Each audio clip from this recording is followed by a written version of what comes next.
You're listening to a production of the National Media Archive. To learn more or volunteer, go to nationalmediaarchive.com.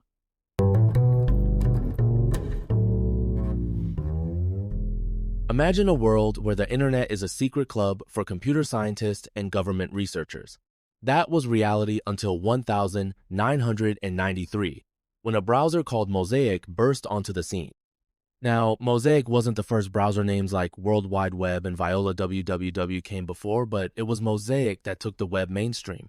Think of Mosaic as the Model T of browsers. Suddenly, everyone could get on the road. Why was this such a big deal? Because for the first time, people could actually see images and text together on web pages thanks to something called a graphical user interface, or GUI. Instead of typing arcane commands, you could point and click. Revolutionary.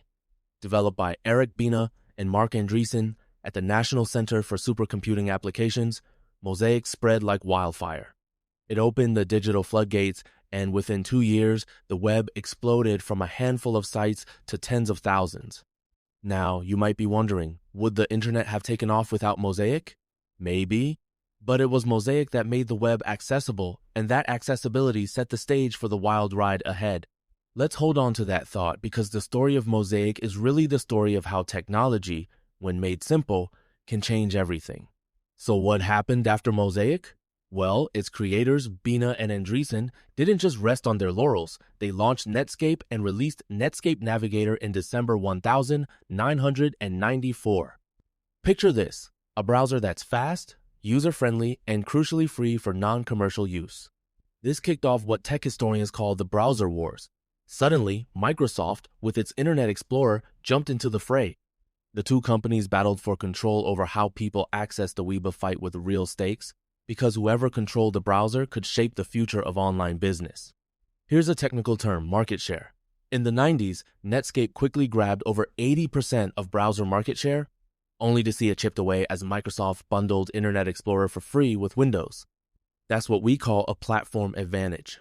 Now, you might ask, why care about browser wars? Well, think of browsers as the front doors to the internet. Whoever controls the door controls the traffic and, ultimately, the money. This war set the tone for the hyper-competitive, sometimes ruthless tech industry we know today, and it was just getting started. Let's talk about what it was actually like to use the internet back then. Remember the screechy dial-up modem? That was the sound of a 56K connection, 56 kilobits per second. To put that in perspective, it would take over 40 hours just to download a single gigabyte. That's like loading a Netflix movie for 2 days straight. Most homes didn't even have internet until the late 90s. In 1984, only 8% of U.S. households owned a personal computer. By 2000, that number rose to just over half. We're talking about a time when getting online meant tying up your phone line and praying nobody needed to make a call. Now, think about bandwidth. That's the technical term for how much data can move through your connection at once. With dial-up, bandwidth was tiny. But even with these limits, millions of people were getting online, hungry for what the web had to offer. You might be thinking, how did the web grow so fast with those slow speeds? Simple, curiosity and opportunity. The internet felt like a new frontier, even if it took patience lots of it. That patience would soon be rewarded, as the promise of the web began to lure entrepreneurs and investors alike. Let me paint a picture. In 1991, there was just one website. By 1995, over 23, 0.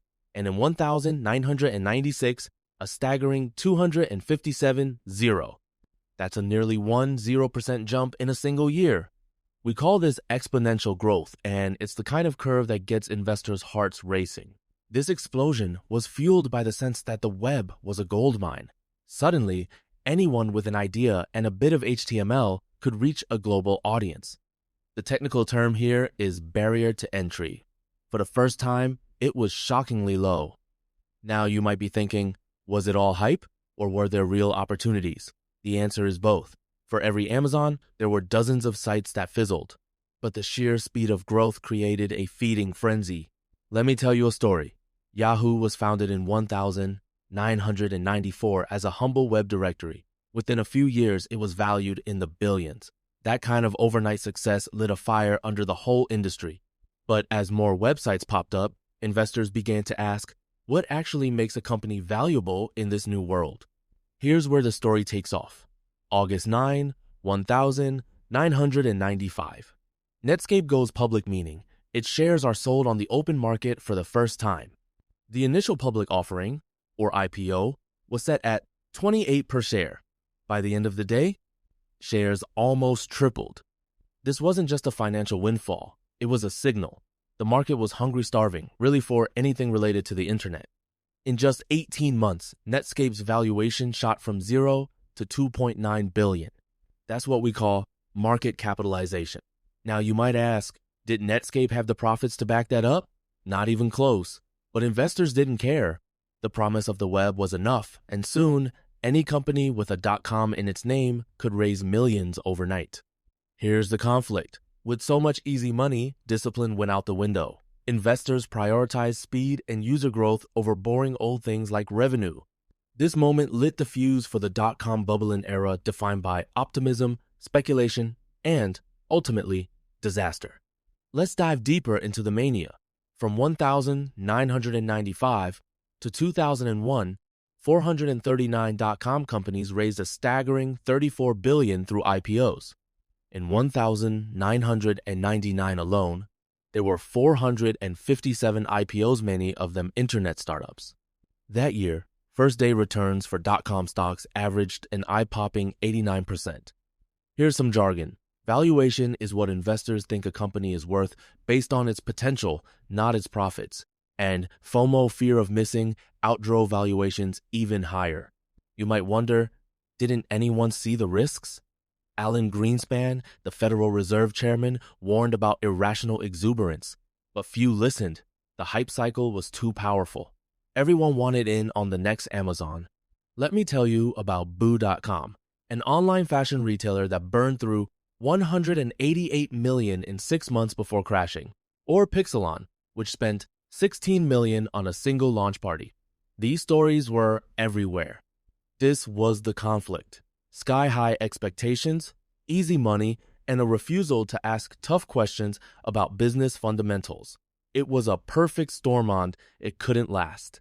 Here's a critical factor many overlook: monetary policy. In the late 90s, U.S. interest rates were at historic lows, and capital gains taxes dropped from 28% to 20%. That's like giving investors a coupon to take bigger risks. Let's break that down. Interest rate is the cost of borrowing money. When rates are low, it's cheap to invest in stocks. And with lower capital gains taxes, investors keep more of their profits. The result? More money chasing riskier bets. Now, you might be thinking, isn't that good for innovation? Sure, but it also means people pile into trendy sectors without checking if the numbers add up. Companies stopped caring about profit-just growth. Instead of paying dividends, that's sharing profits with shareholders, startups plowed every dollar into marketing and expansion. This easy money environment set the stage for a bubble. It was like pouring gasoline on a campfire, and no one seemed interested in fire safety drills. Raise your hand if you remember Y2K. The fear was that when the clock struck midnight on January 1, 2000, computers would think it was 1900 and the world would plunge into chaos. Sounds dramatic, right? But it was a real concern. The Y2K bug happened because early computers stored years with just 2 digits. Fixing this took massive effort. AT&T, for instance, spent 60% of its compliance budget just on testing and code changes. That's what we call a legacy system problem. You might be asking, did Y2K trigger the bubble's burst? Not quite, but it did mean lots of money flowed into tech, and when the crisis fizzled, the justification for low interest rates evaporated. The conflict? After the non-event of Y2K, Alan Greenspan announced interest rate hikes. Investors spooked, speculation surged, and the bubble started to wobble. Y2K was a sideshow, but it played its part fueling anxiety and, ironically, turbocharging the tech sector before the fall. Here's where it all comes crashing down. March 2000, the Nasdaq, home to most tech stocks, hits its peak and then nosedives. Japan announces a recession, shaking global markets. Soon after, the Federal Reserve raises interest rates, making borrowing more expensive. Here's a technical term: liquidity crunch. When money dries up, struggling companies can't raise more capital. Suddenly, All those dot-coms burning cash start to implode. Maybe you're wondering, was there a single cause? Not really. It was a perfect storm. Overvalued stocks, rising rates, global jitters, and crucially a loss of confidence. Add to that the Microsoft antitrust lawsuit, which hit the biggest tech player hard. The market panicked. By the end of 2000, tech companies had lost $1.75 trillion. 22,000 jobs vanished in the industry. This is the resolution. The bubble burst wasn't just a blip, it was a wholesale reset. Easy money was over and reality checked in hard. By 2002, the Nasdaq had lost 78% from its peak, erasing 5 years of froth in just 14 months. Dozens of once hot companies disappeared. Yet, some like Amazon, eBay, and Apple did survive, battered but not broken. Here's a term: business fundamentals. The survivors had real revenue, solid business models, and relentless leaders. But even they weren't immune. Amazon stock dropped from 107 to 7, Apple from 5 to just under $1. Now you might wonder, who's to blame? Analysts like Quinn Mills say it was the capital market venture capitalists, investment banks, even the Federal Reserve that poured gas on the fire without asking tough questions. Let me leave you with this. Real companies are built on earnings and cash flow, not hype. The scars of the dot-com crash taught investors to ask, where's the path to profit? And here's the twist. Every bubble in history tulips, real estate.com teaches the same lesson. Will we remember it the next time hype takes over? That's up to us.